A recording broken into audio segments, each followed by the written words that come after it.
এর আগে বিয়ে আনছেন, পাত্রপক্ষ বিয়ের অনুষ্ঠানে মারামারি করে ভেঙে গেছে, বিয়ে ভেঙে গেছে। আজকে বিয়ে আনছেন, ওই বিয়ে আপনি নিজে ভেঙে দিচ্ছেন।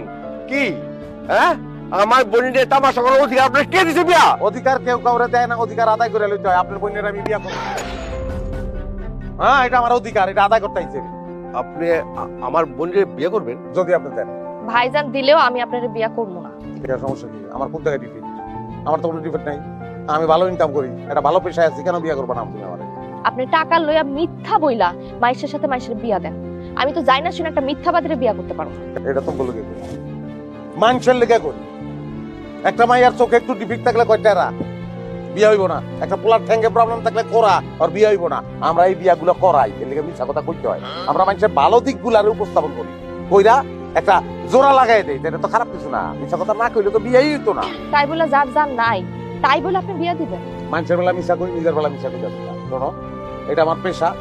অল্প বিস্তর পড়ালেখাও আমি করছি। হ্যাঁ, একটা ঘর আছে, জমি জিরাত আছে, ব্যাংকে কিছু টাকা আছে। তুমি অসুবিধা না, তুমি আমার কাছে সুখী থাকো। আমি রাজি কিনা কর জান ভাই, চেষ্টা তো করলাম, কারণ আপনার বইনের রাজি না, আমার কিছু করার নেই। হ্যাঁ, একবার আদর ছিলাম না তোমার, ওই আদরের পরে বুঝছিলাম যে এটা ধরনের হাত, এটা সালাম দেবো না। ওই হাতটা তুমি ধরতে চাইতেছো না, কিছু করার নাই ভাই। গেলাম, আমি কিন্তু গেলাম কিন্তু। দাঁড়ান, আমি আপনার বিয়া করতে পারি, কিন্তু আমার একটা শর্ত আছে। কি সত্য? আমিও আপনার সাথে ঘটকালি করব। কারণ কি? কারণ মিথ্যুকরে চোখে চোখে না রাখলে মিথ্যা কথা থেকে আর সত্য কথায় আনতে পারবো। এখন বলেন, রাজি?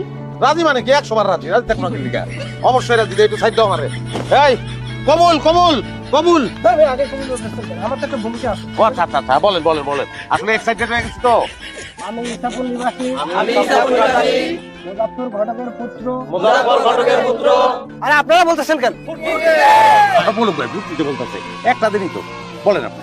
মুজাফফর ঘটকের পুত্র নান্টু ঘটকের সাথে পিতা মৃত মোহাম্মদ মহসিন খন্দকারের কন্যা মোহাম্মদ আকলিমা আক্তার সুখীর সাথে 2,01,000 টাকা দেনমোহর ধার্য করিয়া বিবাহ সম্পন্ন করিলাম। এবার আপনি কবুল বলেন। খবরদার, কবুল কেউ করবেন না। কবুল আমি একলা কবুল। গোষ্ঠী শুদ্ধ মানুষের কাছে তো আমার বউরে আমি বিয়া দেবো না। কবুল কবুল কবুল, বুঝছে? এবার আপনি কবুল বলেন। কবুল পেয়ে যাবো। কবুল। আলহামদুলিল্লাহ।